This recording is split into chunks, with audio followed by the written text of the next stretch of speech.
Greetings from Snake Mountain Boat Works.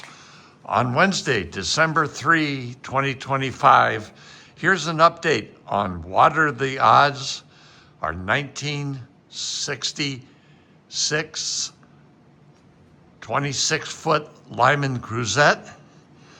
And I'm going to hand it over to Joe because he's made some incredible progress and we'd like to point some things out. Some of the things are happy things, some of the things are not so happy things. Right, it's a pretty solid boat. I've been poking and prodding around just about everywhere I could find. As far as one of the more bad things is in the plywood, there's two really big gouges or maybe a really big dent.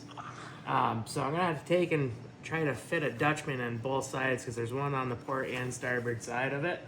Which says that the bow line used to tether this boat worked a groove over the years. Yeah, it didn't do friendly things to it. So no. Being plywood, that's going to presents a really big challenge trying to get it to match up and to make a Dutchman so it really blends in without being seen.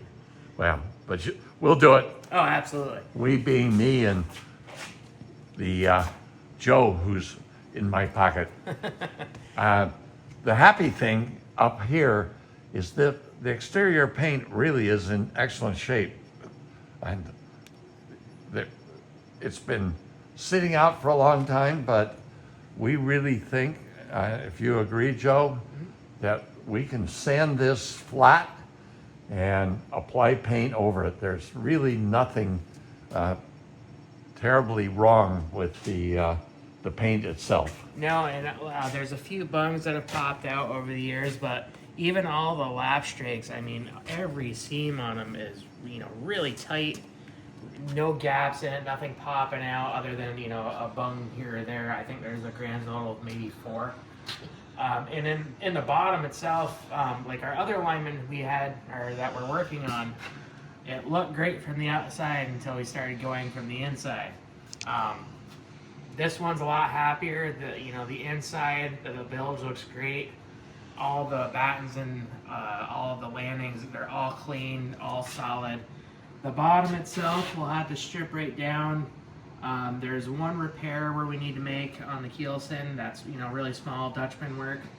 And even where the knee meets the gripe, everything's really tight. I'm not seeing a lot of filler anywhere. So we'll strip it down. We'll be able to rake out all the seams, get them cleaned up. If any fasteners need to be replaced, we can do that then. But we'll be able to pave it all with Fixo Flex, reseal it, and put new primer and paint on it. And I should mention that she's sitting on, believe it or not, a trailer designed for a 26-foot Cruisette, just in case there's any interest in one. It's a venture. It has never been in the water. And it's been used as a yard trailer over the years. So you might have something to think about there. And up on the decks, the last one we were working on, everything was bedded in some kind of caulking or silicone. This one, everything's really tight and it's really tight. So as I'll come up, right now I've been stripping out the entire interior and getting all the wiring pulled out. That's the only other really bad news, is the wiring that was in this, really unsafe. There's split and runs about everywhere you could find.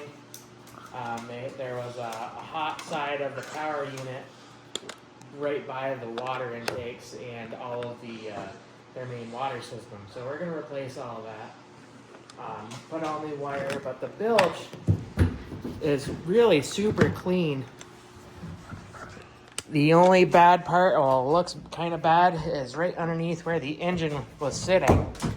And that's just flakes of rust from the engine itself. But I mean, looking at everything else, it's super solid, really clean. So we're going to be able to freshen up this entire bilge.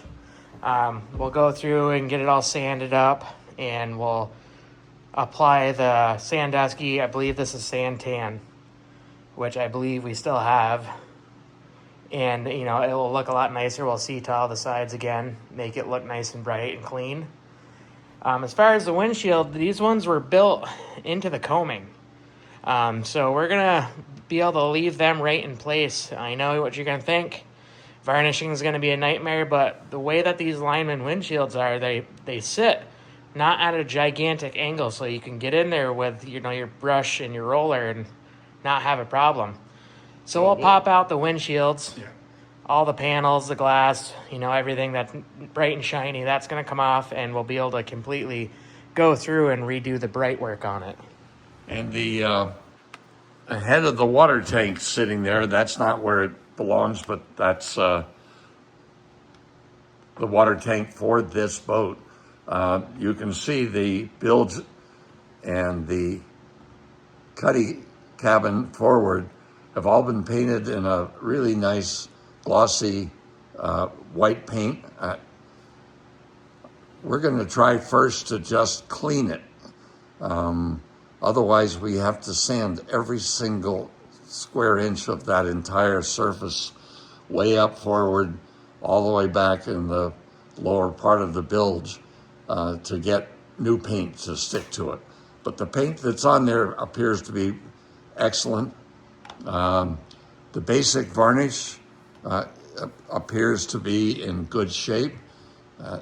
I don't think we'll strip the windshield to bare wood. We'll sand it all, and it'll come back looking just beautiful. As you can see, the covering boards are excellent. We will remove all of this tired black seam filler and redo it correctly. This was probably varnished, Joe, would you agree, with Sickens or something like that?